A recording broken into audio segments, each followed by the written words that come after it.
दर्शकों, जैसा कि आप सभी जानते हैं कि शारदीय नवरात्रि 15 अक्टूबर से प्रारंभ हो गई है और आज यानी 22 अक्टूबर को नवरात्रि का 8वां दिन है। नवरात्रि का 8वां दिन मां महागौरी को समर्पित है। इस दिन मां दुर्गा के 8वें स्वरूप महागौरी की पूजा अर्चना की जाती है। इनकी शक्ति अमोघ और फलदायिनी है। इनकी उपासना से भक्तों के सभी पाप विनष्ट हो जाते हैं। ऐसे में यहाँ आचार्य जी से जानेंगे मां महागौरी के स्वरूप के बारे में, पूजा विधि के बारे में, मंत्र के बारे में और महत्व के बारे में। आचार्य जी, हमारे दर्शकों को बताइए। जी, धन्यवाद चेल्सी जी। जैसा कि सभी जानते हैं, आज 8वीं नवरात्रि है और ये नवरात्रि में हम मां महागौरी की पूजा करते हैं। आज अष्टमी की नवरात्रि वैसे भी विशेष होती है। आप सभी जानते हैं कि आज के दिन व्रत खोलकर माँ की पूजा की जाती है, विशेष पूजा की जाती है। आइए हम इसकी आपको एक विवेचना करते हैं। नवरात्रि के 8वें दिन माँ गौरी की पूजा की जाती है। इनका वर्ण पूर्ण रूप से गौर है, इसलिए इन्हें महागौरी कहा जाता है। इनकी उपमा शंख चंद्र और कुंद के फूल से की गई है और इनकी आयु केवल 8 वर्ष ही मानी गई है। इनके समस्त वस्त्र और आभूषण आदि भी श्वेत हैं।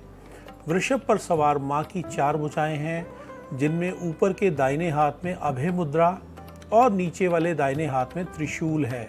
ऊपर वाले बाएं हाथ में माँ के डमरू है और नीचे वाले बाएं हाथ में माँ वर मुद्रा में है और इनकी मुद्रा अत्यंत शांत है। धन धान्य और सुख समृद्धि की प्राप्ति के लिए माँ गौरी की उपासना की जाती है।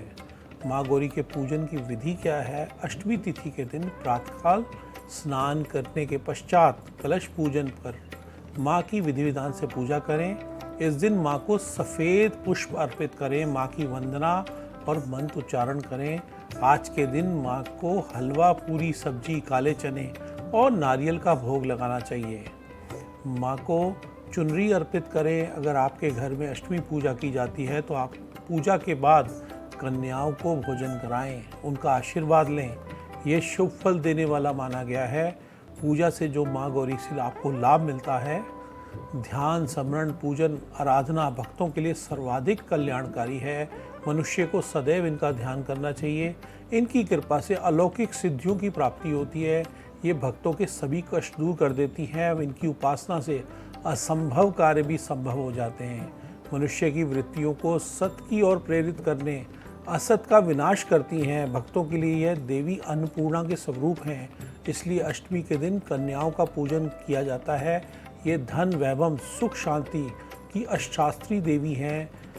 ऐसे महागौरी का नाम नहीं पड़ा। आपने पार्वती रूप में इन्होंने भगवान शिव को पति के रूप में प्राप्त करने के लिए बड़ी कठोर तपस्या की।